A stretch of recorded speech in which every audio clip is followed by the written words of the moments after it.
জুমার দিন শুক্রবার যদি কেউ 5টা কাজ করে, পাঁচটা কাজ যদি কেউ জুমার দিন করে, তার প্রত্যেকটা কদমে কদমে 1 বছরের নফল রোজা, 1 বছরের তাহাজ্জুদের সওয়াব তার আমলনামায় লেখা হবে।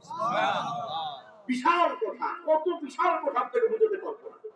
1 বছর ধরে আপনি রোজা রাখলে যা সওয়াব, 1 বছর ধরে তাহাজ্জুদ পড়লে যা সওয়াব, এই 5টা কাজের মাধ্যমে প্রত্যেক কদমে কদমে সেই সওয়াব পাবে।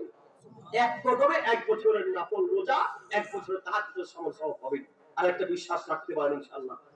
আমরা যে কথা বলি না, কথা বলার সময় আলহামদুলিল্লাহ রেফারেন্স দেখে একবার দলিল সহ বলার চেষ্টা করি। আলহামদুলিল্লাহ হাদিসটি আপনার এই যে কথাটা বললাম, এই হাদিসটি সহিহ বুখারী আত-তারগিব কিতাবে আছে, মিশকাতে আছে, মুসনাদ আহমদে আছে, সহিহুল জামি কিতাবে আছে, সিলসিলা সহিহার মধ্যে আছে, অসংখ্য হাদিসের কিতাবে আমলটি আছে এবং বিশুদ্ধ সনদে বর্ণিত। জুমার দিন তাহলে কয়টা কাজ করতে হবে? 5টা কাজ। নাম্বার 1, ওয়াসসালা ওয়াক্তাসালা, জুমার দিন গোসল করতে হবে। নাম্বার 2, বাক্কারা ওয়া তাকারা, তাড়াতাড়ি মসজিদে যেতে হবে। 1 নম্বর জুমার দিন সকালে ভালোভাবে গোসল করতে হবে। 2 নম্বর কি করতে হবে?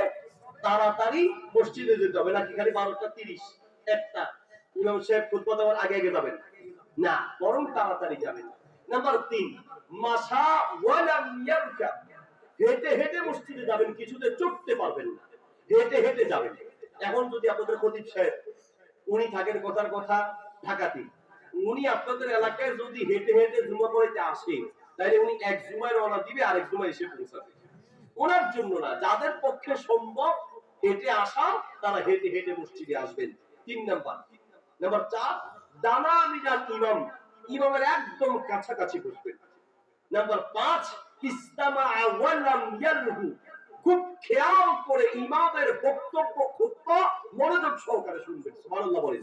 কোন অনর্থক কাজ করতে পারবেন না, মনোযোগ সহকারে ইমামের খুতবা শুনবেন। কয়টা শব্দ গেল? 5 বলতে পারবেন কিনা দেখি। 1, জুমার দিন সকালে কি করা? নাম্বার 2, তাড়াতাড়ি মসজিদে যাওয়া। নাম্বার 3, কিভাবে যাওয়া?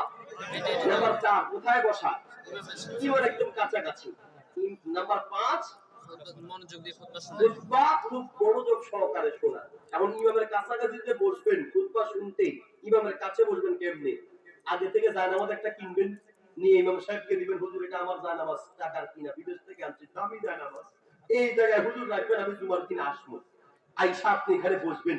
আগে থেকে আপনি জায়নামাজটা দিয়া জায়গা দখল করে রাখবেন, কারণ আপনি সভাপতি, আপনার সেক্রেটারি, আপনার কেশিয়ার, আপনার মাল আছে, টাকা আছে, অর্থ আছে, ক্ষমতা আছে, আপনি সভাপতি, আপনার সভাপতি গিরি, সেক্রেটারি গিরি, কেশিয়ার গিরি, আপনার টাকার গিরি সব মসজিদের বাইরে, মসজিদের ভিতরে কোনো গিরি চলে না।